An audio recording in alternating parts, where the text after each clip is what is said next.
China strikes back against the U.S. No trade deal till 2020? And the Chinese Communist Party's new nemesis is Batman? That and more on this week's China Uncensored.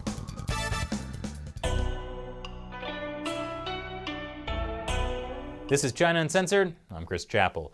This week's China News Headlines has been sponsored by Surfshark. Because if you're interested in the kind of subversive news we cover, you'll want to protect your identity online. The United States is really angering Beijing with its new approach to China, actually standing up for American principles. I know, I never thought our politicians could do it either. The U.S. House of Representatives overwhelmingly approved a bill aimed at China's crackdown on its Muslim minority. The Uyghur Act of 2019 calls for the closure of mass detention camps in the province of Xinjiang. It would see sanctions imposed on a member of China's Politburo for the first time. Sanctioning a member of the Politburo is huge, unprecedented. We are sending a message to Beijing. America is watching, and we will not stand silent. The Uyghurs are an ethnic group that lives here in the Xinjiang Uyghur Autonomous Region. For more on how autonomous the Chinese Communist Party lets the Uyghurs be, here's Republican Congressman Chris Smith. Children ripped from the warm embrace of their families to be indoctrinated in communist ideology and forced to renounce their religious culture and language. Rape, sexual abuse, and forced abortions of women being held in internment camps. Forced labor on a scale that allows Chinese companies to profit from modern-day slavery. You know, that's almost heartwarming. Not the rape in modern-day slavery. That's terrible. I'm talking about Democrats and Republicans working together. Chinese Communist Party, it brings America together. The U.S. Senate has passed a similar bill, but now they have to vote again on the House version before it goes to President Trump to sign.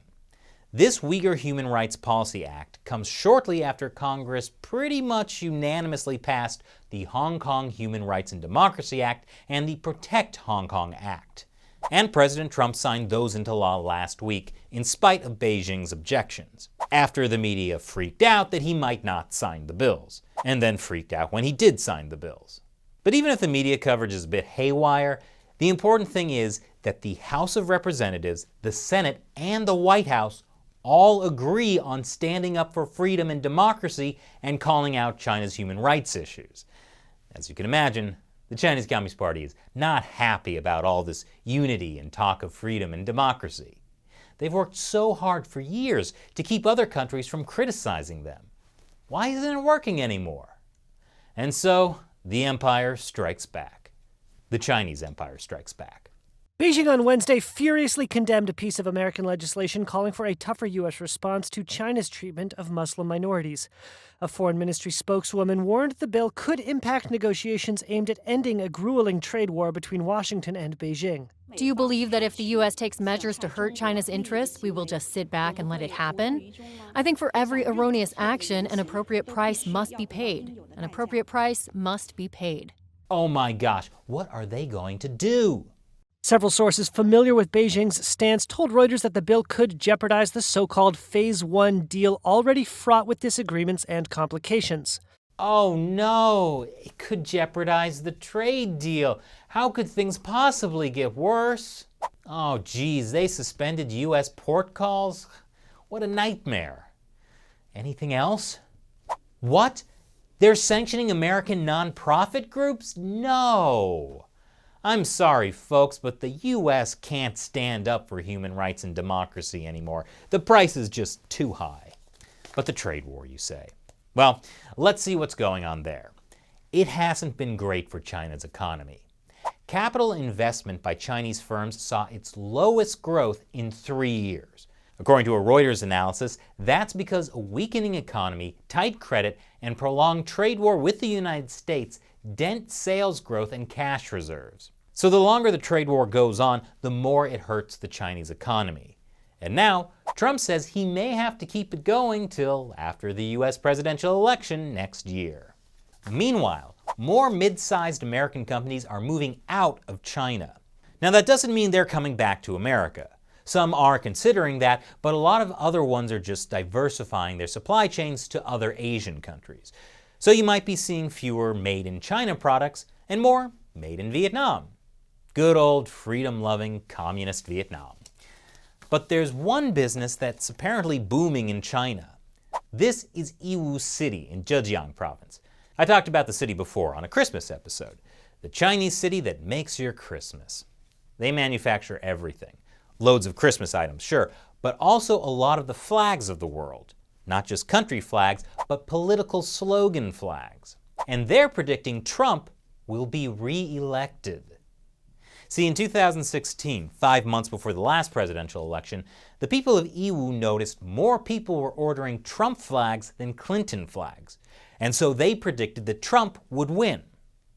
Yes, a tiny Chinese manufacturing city was more accurate at predicting election results than the New York Times. Of course, the 2020 election is still a ways out. Maybe 5 months before the election, the good people of Iwo might notice people ordering a very different flag. But while relations between China and the US may be strained, relations between China and Russia are doing great. They just opened a natural gas pipeline linking Siberia to northeastern China. It's the biggest energy project for Russia since the fall of the Soviet Union. How nice for them. This is part of what the Chinese Communist Party is calling the Polar Silk Road. China wants a slice of the shipping lanes and natural resources of the Arctic.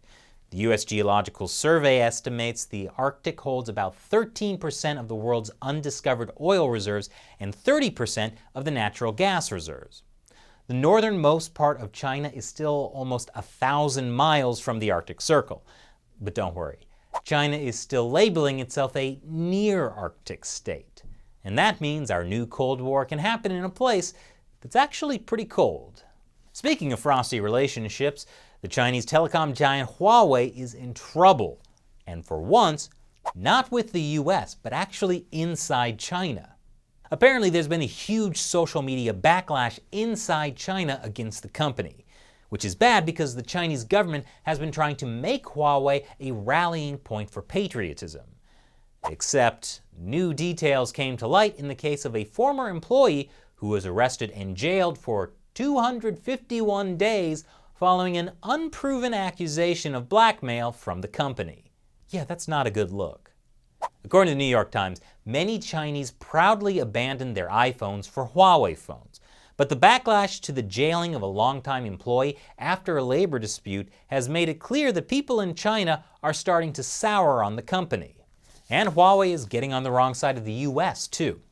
According to the US Commerce Secretary, Huawei is trying to convince its suppliers to break the law by moving offshore. Huawei is on a US trade blacklist over national security concerns, but it's hard to enforce that on overseas suppliers. So Huawei is trying to convince American suppliers to get around US national security concerns by going overseas. So I'm in the market for a new phone, but there's no way I'll do Huawei. I would just like to remind everyone that the China-Pakistan friendship is unbreakable.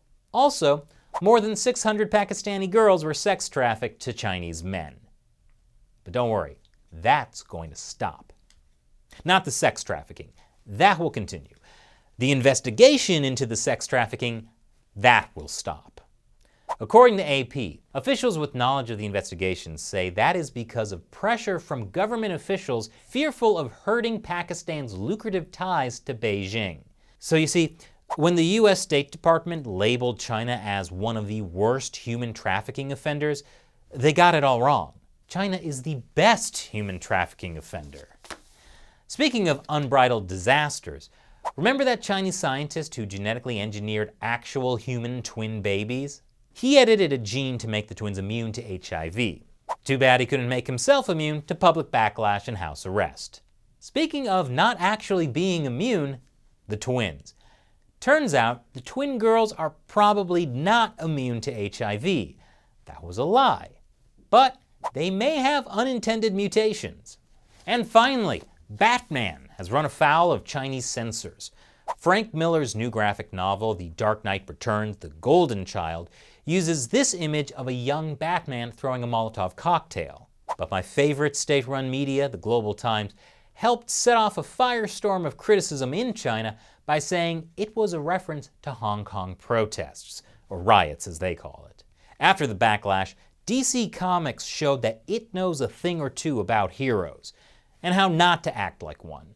They quickly removed the image, which led, I'm happy to say, to more backlash against DC.